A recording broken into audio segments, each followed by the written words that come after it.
Hi guys, it's Mandy from Mandyleeplays. I'm going to share with you guys my most anticipated games coming out in the second end of 2024. So the first half of 2024 was front-loaded with a ton of good JRPGs. So much that it was very hard to pick and choose which games I wanted to play. So far, 2024 has kept us RPG nerds fed very good. And I'm well aware that I have a backlog that's 40 miles long, but honestly, I can't help but to be excited for the new shiny games. So in this video, I would love to highlight the JRPGs that I am very excited in the second half of 2024. So without further ado, let's get into the video. Now, the first game on this list is Trails to Daybreak. Okay, so Trails to Daybreak, I'm very excited about, but I know I cannot play it day one, mostly because I want to play the other Trails games, and I'm currently playing Cold Steel, the first one. So there's a lot of ground I have to cover before getting into Daybreak, but I'm still excited nonetheless. Now, Trails to Daybreak is coming out July 5th for every console except the Xbox. Daybreak is a part of the long-running Kiseki or Trail series, and it is the first game to take place in the Republic of Calvard, where you play as Van Arcady, I probably mispronounced his name, who is a Springen. A Springen is someone who embodies many occupants like detective work, negotiation, and bounty hunting. So he's like a gunslinger type of fella. Van and his crew are in the middle of a economic boom after the war, but political tensions are arising. With their characters being in a conflict that will significantly change their lives, choices have to be made. Now, I've heard plenty of Kiseki fans say that Trails to Daybreak is a good starting point for newcomers. To what extent, I do not know. I'm going the Cold Steel route first and then going to Trails to Daybreak. Now, the Trails series is a long-running series with a lot of stories that interweave with each other. The Kiseki series is very impressive when it comes to its world building. It has been meticulously crafted since the first game. And to put that into perspective, currently, as the recording of this video, the Kiseki series or Trail series is celebrating their 20th anniversary. So this world building was 20 years in the making, and you really got to applaud it. And as I said before, since I'm starting with Cold Steel, I probably won't be playing this game when it comes out. Now, I will buy it because it's an NIS game, and those tend to have smaller physical copies, and I'm a physical gamer. So I'm going to buy it day one, but I probably won't be able to play it until I catch up. And I'm not joking, I still have Trails to Reverie and it's plastic. But needless to say, I am very excited for this game, not only because I get to play it in the foreseeable future, but because a lot of fans have been really excited for this game. And their eagerness is kind of infectious, not gonna lie. Alrighty, so next on this list is Visions of Mana. I'm really excited about this game, though I will preface this by saying I'm not a big fan of the Mana series. Trials of Mana is not my type of game. I really don't like it, but Visions of Mana is looking like everything I wanted from a Mana game and more. Now, Visions of Mana were released August 29th for PlayStation, Xbox, and PC, but not the Switch, unfortunately. Though the caveat is the PlayStation 4 version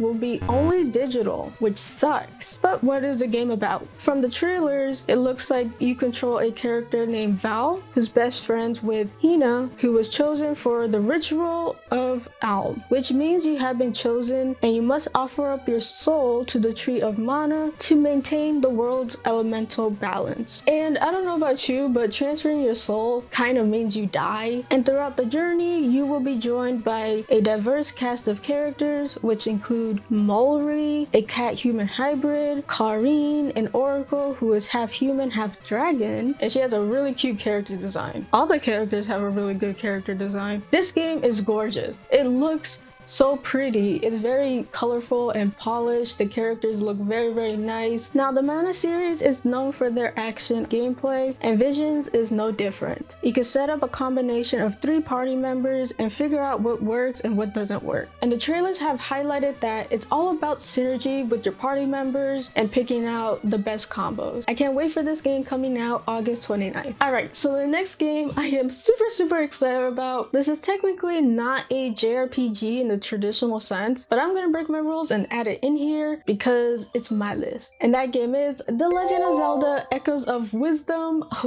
I'm so excited for this game, and I got so hyped when I saw it on the Nintendo Direct. I was just floored. This is the first game in history where you get to actually play as Zelda. It's still mind-blowing to this day, and it's such a big deal. So Nintendo just dropped this revolutionary game right on the Direct, and I'm excited. Okay, now The Legend of Zelda Echoes of Wisdom comes out September 26th for the Nintendo Switch. The game also uses the toy-like diorama style of Link's Awakening for this new game, and I just find it very adorable. So here's a more controversial thing, and that is the gameplay. Now, Zelda is shown to be using a wand. She's able to manifest different objects so she could use them as weapons. For example, she could summon forth rocks or different objects to throw at enemies, and she could also control different enemies to do the fighting for her. Now, this is controversial mainly because a lot of people think the gameplay is boring that way. We don't know much about the gameplay, so if it's going to be boring or not is up to interpretation, but you can't sit there and say it's boring because we've only seen like one trailer. So I think that the gameplay is perfect, not only for the character of Zelda, but making the gameplay different from other Zelda games. So yeah, while it's a grand departure from the original combat, it still looks very, very fun to me personally. My hair is getting frizzier by the second. So if you want to help this hair right now, then please hit that like button. I would appreciate it. It helps the hair do something, hopefully. Next game on the list is Yeast 10. It's called YS. I don't know how people pronounce it, but I always pronounce it Yeast. So I'm going to keep pronouncing it Yeast here unless someone tells me otherwise. Now the YS series is a long one. It's another one from Falcom, who make the Trail series. So it's a really long game. I mean, the next game is the 10th, so there has to be 9 other games. But what makes this series different from the Trail series is you could really play it in any order that you want. My entry into the series was Yeast 8, Lacrimosa of Dana. I love that game so much. It's one of my favorites. Now Yeast 10 Nordics comes out fall of 2024. There's not a set date for the game. Now this game comes out for the Switch, PlayStation, and PC, but not the Xbox. Once again, you get to play as Adol as he goes on another adventure in Albella Bay. Now Albella Bay is a chain of islands of many sizes, and there you encounter the seafaring group known as the Normans. So it's kind of like the Florida Keys, where the islands are little and they're spread apart. Now we don't have a group of settlers called the Normans, but it's kind of like that. Anyways, Adol partners up with Kaja, who is the Norman pirate, and seems to be the only partner in this game because the game has done away with the whole party system in favor for a new combat system called the cross action system and a new mana system, which is introduced in this game. So they're trying really new stuff, and I'm kind of digging it. I like experimental gameplay. I'm all for it. While it has more of a Yeast 8 feel and look, the premise is a bit different, but there seems not to be an island building mode. Replacing that instead is naval combat. You could fight on the seas using cannons, and you also have the ability to raid different pirate ships that you see for loot and other things like that. It's a real party pirate adventure. I'm not too sure if I'm gonna like it, but I'm willing to try. Overall, I do love the Yeast series, or the YS series. It's one of my new favorites, so I'm excited to try the latest one coming out. Next one on the list is Metaphor ReFantazio. This comes out October 11th for all consoles except the Switch. Metaphor ReFantazio is looking very exciting and very pretty. It's a very pretty game. Now, this is a new IP from Atlas, and I'm very curious as to what direction they're going to take it. We haven't had Atlas doing a new IP mainline game in a while. Like, I don't even know when their last new IP was. This one's made by the head of director of the Persona series, Kazutsura Hashino. Sorry if I mispronounced that. It is a new world inspired by many high fantasy worlds with its many races, politics, and magic, which is a sharp departure from their more realistic settings. Persona and Shin Megami Tensei is mostly based on realism, mixing in with mythology, not really high fantasy, so I'm excited to see how this plays out. Atlas has a good track record when it comes to making games. Now, their financial decisions is another matter, but their games are usually really good. and made with a lot of passion, research, and just enjoyment. So I will give them the benefit of the doubt when it comes out on release. Now there is the financial one. What if Atlus decides to do a definitive edition? Gameplay wise, the game delivers a lot of different things. Many of the mechanics are from the SMT and Persona series and is the basis for the combat. As shown in many of the trailers, the gameplay that they showcase uses a press turn system, which basically involves getting an extra turn if you exploit an enemy's weakness. Now in universe, it might not be called the press turn system. They'll probably use a different name, but from the trailers that I've seen, it uses the same mechanic. And for me, I'm like, if it ain't broke, don't fix it. Not only that, there will also be a calendar system, kind of like in the Persona games, that adds some social sim elements sprinkled in the game. Now I've heard that they're not going all out with the social simulation aspect, but there is still some social aspects. You get the best of both worlds. Though I am excited for the job system. Atlus has revealed that Metaphor ReFantazio will introduce a whole host of different jobs for your protagonists and party members. This is pretty wild, seeing as Atlus has never really tackled anything like that, and this honestly adds a whole new dimension to the gameplay. There's around 40 jobs in the game, which is wild. It's honestly the most jobs I've ever seen since Bravely Default, and I can't wait to try them all. Also, Atlus games are known for the good UI design, and Metaphor is no exception. The UI looks beautiful. It's like a work of art. It puts a tear in my eye. And I know this is just aesthetics, but it does matter. So Metaphor, I am buying day one, and it's totally on my radar. Next game is another really exciting game that we got confirmed in the recent Nintendo Direct, and that is Mario and Luigi Brothership. This was the first game in the Direct, and it already peaked for me, mainly because I love the Mario and Luigi series. If you haven't seen my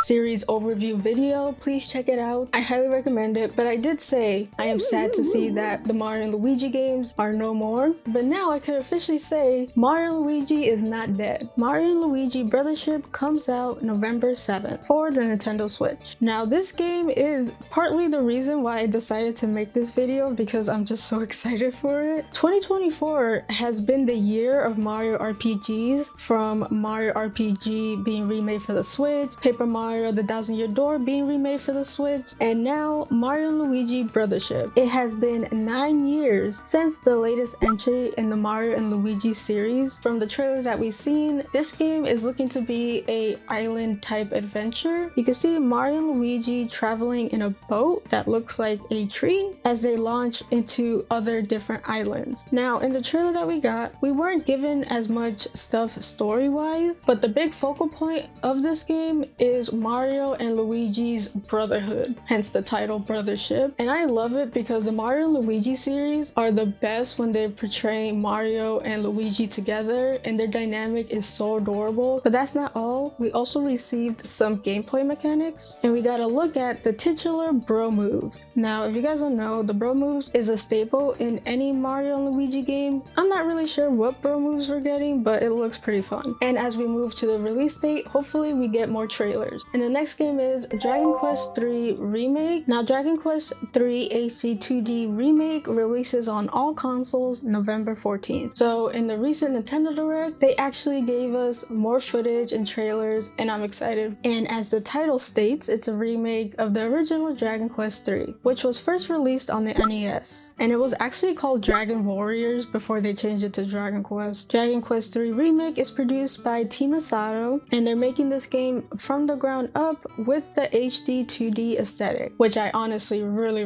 love. It looks beautiful. Now this game retains the charm of the original sprites, but with a more detailed background. Plus, there's a lot of quality of life changes from the SNES to the Nintendo Switch. First one being, there's autosaving. But let's be real, autosaving is never safe, always manual save, and there's a lack of frequent random battles. Now when it comes to Dragon Quest, I've only played Dragon Quest 11, and I really enjoyed it, but most of my Dragon Quest enjoyment comes from their spin-off games. I love the spin-off Dragon Quest games, mainly because I don't own a lot of the mainline game. I think I have 7 for my 3DS and 11. but that's it. But with the release of Dragon Quest III Remake and Dragon Quest 1 and 2 being remade for next year, I am ready to get immersed into the series. Luckily, a lot of people in the community told me that chronologically, Dragon Quest III is basically the first game in the series. Alright, so that is it for today's video. Please let me know what games you're excited to play in 2024. I would love to hear it. I hope you guys enjoyed the video. If you did, then please hit that like button. And if you're loving this video and would like to see more,